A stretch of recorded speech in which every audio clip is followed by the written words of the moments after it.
ebidensya, resibo, walang lusot ang may atraso. Ang mga resibong nakalap ngayong hapon. Isang lalaking taga Las Piñas sumabot ng Bulacan para magbenta ng baril. At bago mag-meet up, ang seller, aba, may pa-test fire pa. Ang paghuli sa iligal na pagbebenta ng mga baril ikinasa ng CIDG Bulacan kasama ang resibo. Okay, boss. Yes, kami. Nag-lock sila. Ay, sorry, boss. Go. Sa isinagawang Oplan pagtugis ng Criminal Investigation and Detection Group nitong June 1, 2024. Sige. Target ng mga operatiba na hanapin ang nowhere to be found na si alias Betty na kabilang daw sa Top 10 Municipal Most Wanted. Si Betty sangkot sa pangungulimbat ng halos 2 milyong piso sa pinagtatrabahuhan niya.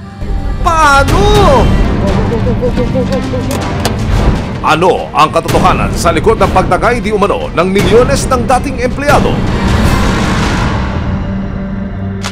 Ano mang reklamo, bibigyan tugon. Bawat hinaing at problema, hahanapan ng solusyon.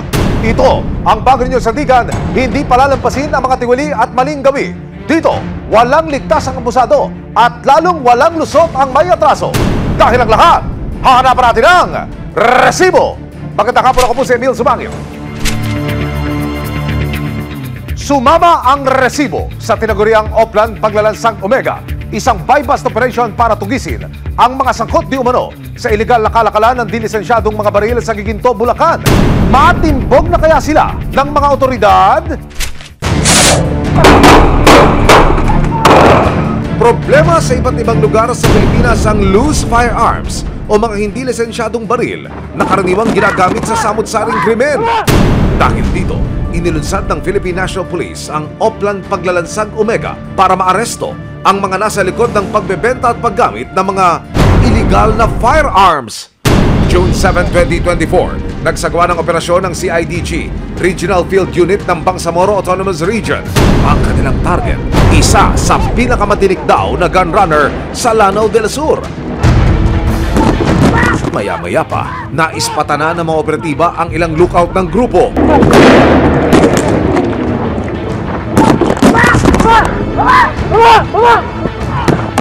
Nakamotor!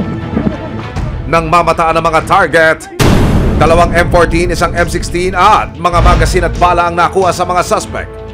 Isipin na lang natin itong mga malalakas na baril na punta sa mga unauthorized individuals or sa mga criminals. So, pag nagamit nila to, it will really cause a lot of damage to the community. Kabilang ang PNP CIDG Bulacan Provincial Field Unit sa mga nagsasagawa rin ng Oplan Paglalansag Omega. Narito po tayo ngayon sa tanggapan ng Bulacan Field Unit ng CIDG. At katabi ko si Police Executive Master Sergeant Nathaniel Gonzalez para siya na ho ang magpaliwanag kung ano ho ba ang ibig sabihin nitong Oplan Paglalansag Omega. Itong Oplan na ito, Sir Nats, saan nakafocus ito? Ito pong Oplan Paglalansag Omega, sir. Ito po ay patungkol po sa mga illegal firearms, sir. Mga baril na walang kaukulang lisensya.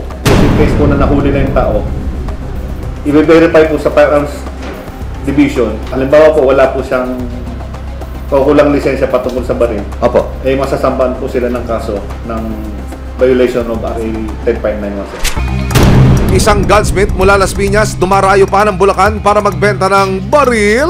Itong suspect natin, siya siyang gunsmith na gumagawa siya ng mga baril. Yun ang source of income niya. Pero bago makipagkita sa buyer, aba, si seller. May isesend mo ng video para ibida ang baril na ibinebenta. Legit check naman pala ang peg.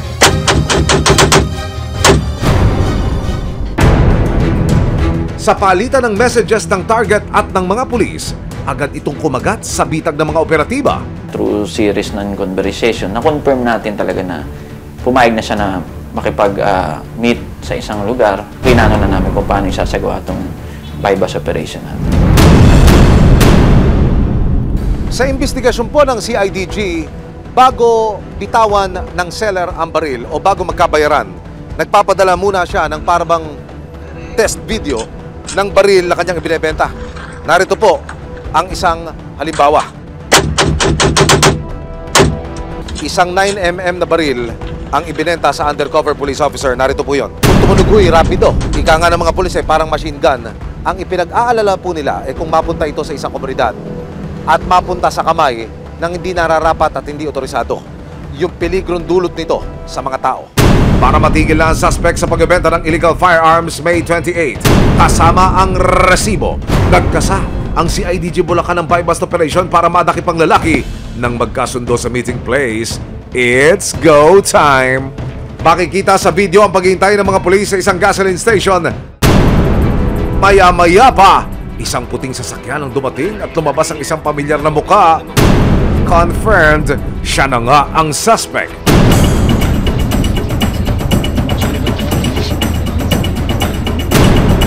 Maya-maya pa, naglabas ito ng sako at tinignan na ng police asset ang mga item.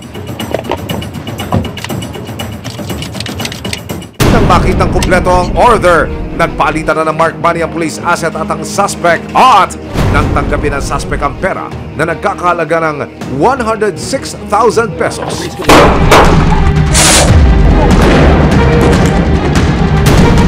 Bilang bahagi ng Oakland Paglalansag Omega ng CIDG Bulacan, isang gunsmith at seller ng mga illegal na baril sa Las Piñas ang kanilang tinarget kasama ang resibo. Nang makita ng operatibang nagpanggap na buyer na kumpleto ang items, inabot na niya ang mark money na nagkakalagang 106,000 pesos. Pero kuya, sorry! Huli na po kayo! Police. Okay, boss. Police kami, relax ka lang. Ay, sorry boss. Wala boss. Dito ka, baba ka dito. Go.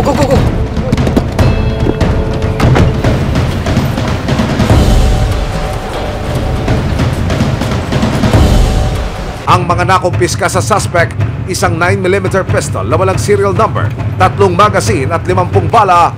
Uhulihin ka namin sa kasong Sige sir. RA 10591. Sige sir, kung May karapatan ka manahimik at magsabalang kibo. Ano mang sasabihin mo ay maaaring gamitin laban ng pabor sa'yo. Dinala ang suspect sa custodial facility ng CIDG Bulacan. Naharap siya sa kasong paglabag sa RA 10591 o ang Comprehensive Law on Firearms and Ammunition in relation to RA 10175. Kung mapatutunayang may sala, maaari siyang makulong ng 6 hanggang 12 taon nang makausap siya ng resibo. Giit niya na pag-utusan lang daw siya. Nauli ka, sarap-harapan, siyempre sabihin mo sa'yo, pero inutusan ka lang naman. Eh, wala tayong magawa kasi andyan na, tapos na.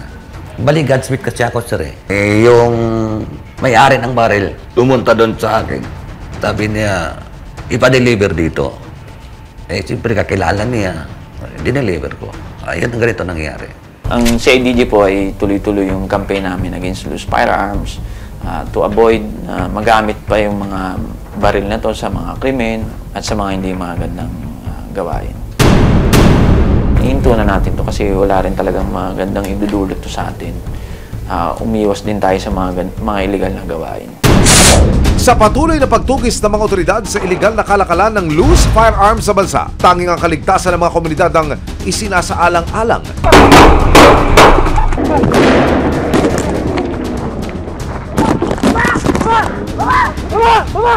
Kaya naman kahit gaano kaingat ang mga nasa likod ng ganitong mga negosyo, hindi titigil ang mga kawani ng batas na matuntun sila at makanapan ng resibo.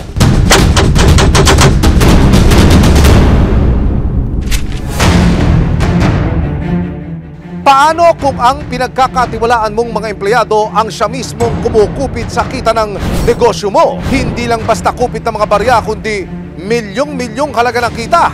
Aray ko po naman! Yan daw mismo nangyari sa isang gasolinahan noong taong 2021 sa Binangonan, Rizal. Sa isinagawang investigasyon ng Binangonan Municipal Police Station, 2021 pa lang nagsimula na ang 2 empleyado ng gasolinahan na mangupit di umano ng pera. Nagsimula po silang kumubra ng pera na hindi sila authorized noong February 21, 2021. Almost 3 weeks silang kumubra ng pera na hindi na sila autorisado tapos hindi nila na ipasok sa bangko. Ayon sa sales log ng gasolinahan, February 2021 daw, ang unang beses na kumuha ng pera ang nooy branch supervisor na si alias Paul nang walang pahintulot. Isa sa mga resibo o yung mga ebidensyang inihain para mapanagot ang akusado, ang tinatawag na daily cash sales log sheet ng mismong gasolinahan.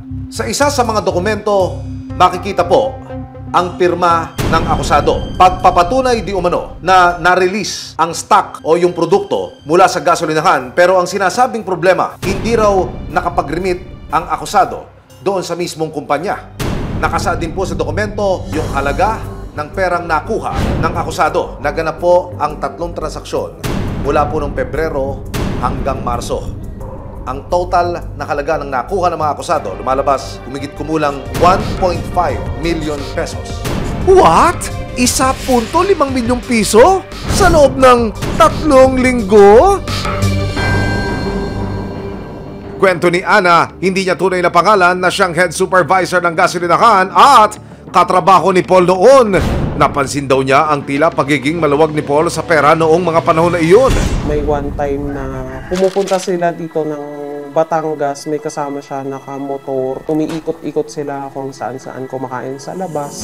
Nang hanapin ni Ana ang mga deposit slip na siyang resibo sa pagre-remit ng kita ng gasolinahan sa kanilang head office, dito na raw nagsimulang maging kahina-hinala si Paul. Si supervisor, hindi na talaga siya nagpakita. Dahil sa pangyayaring ito, nagbaba ng order ang gasolinahan na hindi na pwedeng humawak ng pera ang mga hindi otorisadong empleyado ng kumpanya, kabilang na si Paul. Pero ang head cashier ng gasolinahan na si alias Betty, pinayagan pa rin daw si Paul na kumuha ng pera. Hindi niya makukuha yung pera kung hindi pinayagan ni... Dahil sa natulugang sa buhatan ni Paul at Betty at dahil umabot na raw sa humigit kumulang 1.5 milyong piso ang nawawala sa kita ng gasolinahan, April 13, 2021 sa bisa ng Secretary's Certificate ng gasolinahan, nagsampa ng reklamo si Ana kasama ang isa pang Human Resource Officer laban sa 2 empleyado. Kaya pumasok sa qualified theft yung kaso ng ating 2 suspect dahil sa grave abuse of confidence o tinatawag na pagsira nila sa confidence sa tiwala ng kanilang employer. Imbis na gawin nila yung kanilang trabaho ay nagawa pa nilang pagnakawan ang kanilang employer. Isang taon matapos ang pagsasampa ng kaso ni Ana, April 8, 2022, ibinaba na ang warrant of arrest para sa kaso ni Paul at Betty na qualified theft.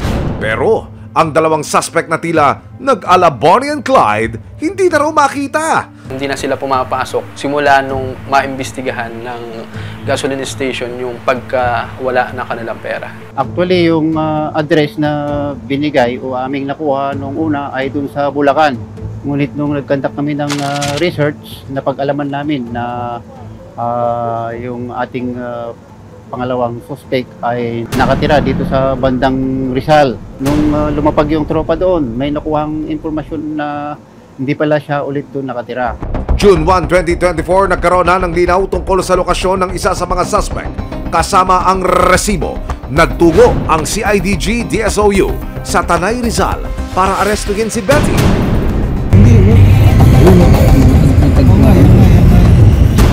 Nang hanapin sa unang lokasyon ng suspect, walang Betty na humarap. Si Ate Opo. Bakit? Wala. Magtatanong lang po sana kami ng paupahan dito. Matapos ang 2 oras na paghihintay kay Betty sa unang lokasyon, sunod na tinungo ng CIDG, DSOU at resibo ang isa pang lugar sa Rizal. Habang kausap ng asset ng kamag-anak ng suspect, bumulaga sa mga operatiba ang hinahanap nilang si Betty. Lumabas. Labas ko yung mga. Sige, hindi na alis yan. Ito na rin ang hudyat para hulihin ng mga operatiba si Betty. Kayo po si Ma'am Habang binabasahan ng kanyang mga karapatan, si Betty hindi makapaghintay. Naghugas kamay agad siya sa nangyari. Tumatawag ako lagi sa kanila para doon po sa pera. Tapos ang sinasabi niya lang po lagi sa akin is, nagka-cut off yung, nagka-cut off yung bangko. Tapos wala po siyang mabigay sa akin ng deposit slip po. Tapos wala naman po ako nahawakan kahit piso doon. Pero ang say ng dati nilang bisor na si Ana, "Ama ka na, Betty!" Yung head cashier, dapat siya yung nagpapatupad ng policy sa station, lalo-lalo sa pera. Alam ng mga cashier noon na bawal kukuha ng pera na hindi nag-update sa management or utos ng management. Pero ang laging bukang bibig ni head cashier ay siya daw ang bahala pagka kumukuha siya ng pera. Sorry, Berry. Sa korte ka na lang po magpaliwanag. Napag-alaman ng resibo na January 5 nitong taon. Nahuli na ng ibang unit ng PNP ang partner in crime ni Betty na si Paul, pero nakapagpiyansa rin daw ito agad sa pag-asang makuha ang kanyang panig ukol sa mga paratang laban sa kanya. Nitong June 11, 2024, nagtungo ang resibo sa Pulilan, Bulacan. Pero ayon sa mga taga-barangay, hindi raw nila kilala ang suspect. Hindi ko talaga kilala, hindi namin kilala yung taong yan. Ngayon po ay ika-13 sa buwan ng Hunyo. Nakuha po natin yung numero ng tiyuhin ng supervisor ng gasolinahan. Siya po yung itinuturong parang primary accused dito sa naganap na nakawan sa lugar na iyon. Kanina pa kami tumatawag. Ito na po yung pang-ilang beses na attempt, subalit di ko kami sinasagot. Bukod doon sa mga tawag, magpapadala rin po kami ng text message dito ho sa tiyuhin ng supervisor. Baka sakali ho sumagot, pero nag-attempt na rin ho kami itong mga nakalipas. Hindi ho kami nakakatanggap ng reply sa kanila. Naharap sina Paul at Betty sa kasong qualified theft o paglabag sa Article 310 ng Revised Penal Code of the Philippines. Nakapag-bail na yung ating suspect last week, pero it doesn't mean na lusot na sa kanyang kaso. Magtutuloy yung hearing dahil sa pagkakahuli sa kanya. Pansamantala ring nakalaya si Betty noong June 7, 2024 nang magbayad ng piyansa na mahigit 120,000 pesos. Pero kung mapatunayang may sala matapos ang mga pagdinig sa korte, naharap sila sa 12 taong pagkakakulong. Sa amin, ma'am, siguro parang worth it lahat ng pagod at puyat. Hindi na sa part na nakatulong ka sa kumpanya. Mas mabigat ang parusa sa pagnanakaw kung sinira rin ang tiwala ng biktima. Nariyan ang batas para habulin ng mga abusado. Lalo na kung malinaw pa sa sikat ng araw ang mga resibo.